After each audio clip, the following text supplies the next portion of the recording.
내려놓는 3가지 철학적 방법. 시작합니다. 인생은 때때로 굉장한 스트레스를 받을 수 있습니다. 그 이유는 우리가 통제할 수 있다고 착각하고 머릿속에서 과도하게 고민하고 반복적인 생각에 사로잡히기 때문입니다. 실제로 대부분의 경우 고정된 것을 붙잡고 있는 것은 에너지의 낭비일 뿐만 아니라 정신적인 고통과 심지어 신체적인 고통을 초래할 수도 있습니다. 이렇게 고정된 것에 집착하면 우리는 현재의 순간을 놓치고 미래에 대한 불안과 과거의 아픔에 굴복하게 됩니다. 하지만 우리는 이에 대해 자유롭게 될 수 있습니다.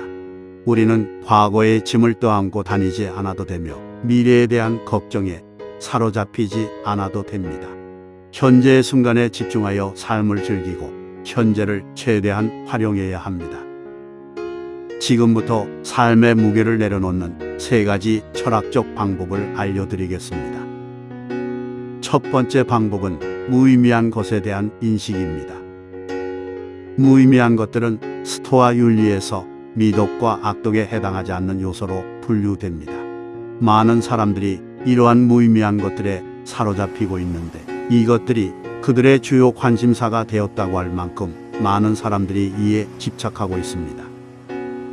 무의미한 것들은 기본적으로 우리에게 고통을 주지는 않지만 행복을 제공하지도 않는 것들을 의미합니다.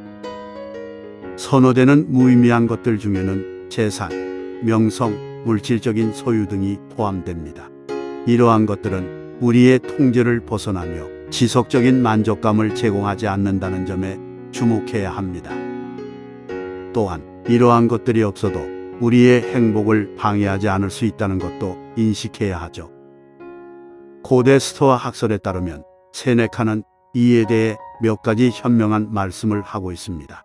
그는 운명의 힘에 자신을 크게 의지하면 불안의 그물에 빠져나오기 어렵다고 말하며 안전한 길은 외부적인 것들을 경멸하고 존경할 만한 것에 만족하는 것뿐이라고 언급합니다. 루실리우스에게 쓴 편지에서 세네카는 외부적인 것들을 단순히 갈구하는 것만으로는 처음에 상상했던 것들을 얻을 수 없다고 강조하고 있습니다.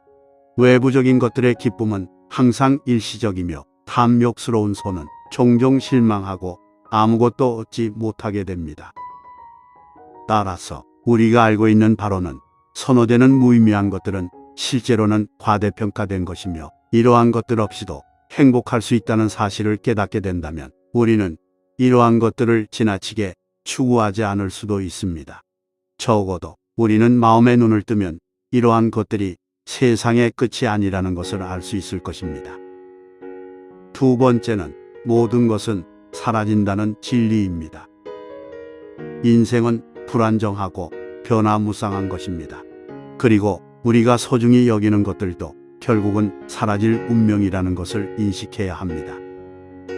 이러한 관점에서 우리가 주변 세계에 과도하게 집착하는 것이 얼마나 헛된 행동인지를 깨닫게 됩니다. 마르쿠스 아우렐리우스는 변화와 흐름이 계속해서 세상을 창조하고 재창조한다고 말했습니다. 하지만 왜 우리는 변화무쌍한 세계의 단단한 토대를 무조건적으로 바라는 걸까요? 끊임없이 그것을 갈망하고 힘들어하며 그러다 보면 결국 그것은 사라지게 됩니다. 세 번째는 현재 순간에 머무는 것입니다. 우리는 과거와 미래에 대한 집착을 가집니다.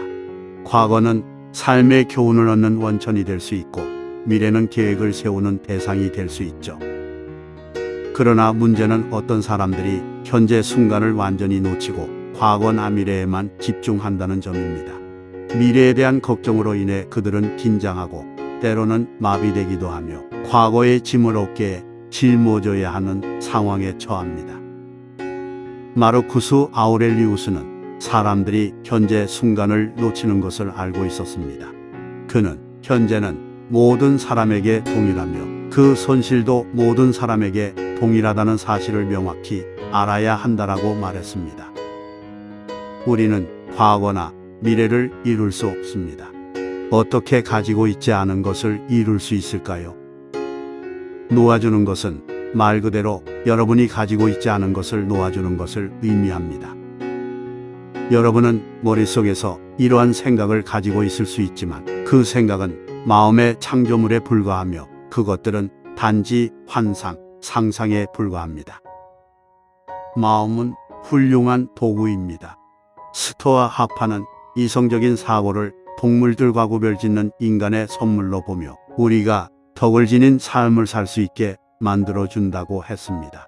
그러나 중요한 것은 우리가 주어진 도구를 사용하는 것이죠. 과거와 미래에 대한 집착에서 벗어나 현재의 순간을 살아가야 합니다. 그리고 우리가 통제할 수 있는 것에 집중하여 삶의 여유와 평화를 찾아가는 것입니다. 이렇게 하면 우리는 스트레스를 줄이고 더 풍요로운 삶을 살아갈 수 있을 것입니다. 여기까지입니다. 구독, 좋아요 부탁드립니다. 감사합니다.